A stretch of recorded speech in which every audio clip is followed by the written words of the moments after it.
कुल्फी के मजा तह ले लेना वो, अरे बर्फ के मजा तह ले लेना वो, हाय कुल्फी के मजा तह ले लेना वो, अरे बर्फ के मजा तह ले लेना वो। कुल्फी के मजा मैं ले लेऊंगा, अरे बर्फ के मजा मैं ले लेऊंगा। कुल्फी के मजा मैं ले लेऊंगा, अरे बर्फ के मजा मैं ले लेऊंगा। लाल पीला नीला सादा गुलाबी, अरे हवाई मोरो डब्बा मावो, कुल्फी के मजा तह ले लेना वो, अरे बर्फ के मजा तह ले लेना वो। कुल्फी के मजा मैं ले लेऊंगा, अरे बर्फ के मजा मैं ले लेऊंगा।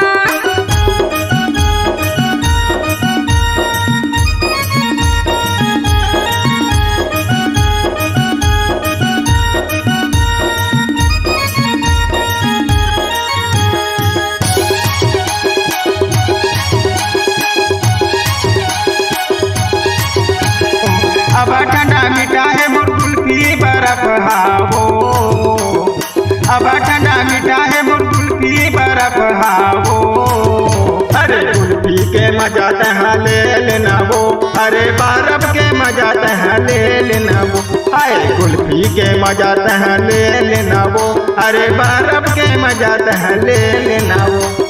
लाल पीला नीला सादा गुलाबी हवा मोरो डब्बा मावो, कुल्फी के मजा तह ले लेना वो, अरे बर्फ के मजा तह ले लेना वो।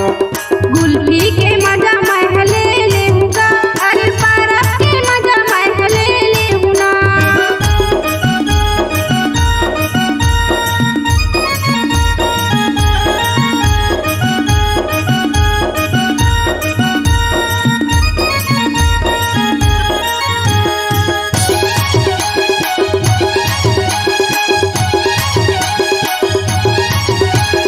अबर दूध मलाई है मोर कुल्फी बर्फ मावो, अबर दूध मलाई है मोर कुल्फी बर्फ मावो, कुल्फी के मजा तह ले लेना वो, अरे बर्फ के मजा तह ले लेना वो, हाय कुल्फी के मजा तह ले लेना वो, अरे बर्फ के मजा तह ले लेना वो।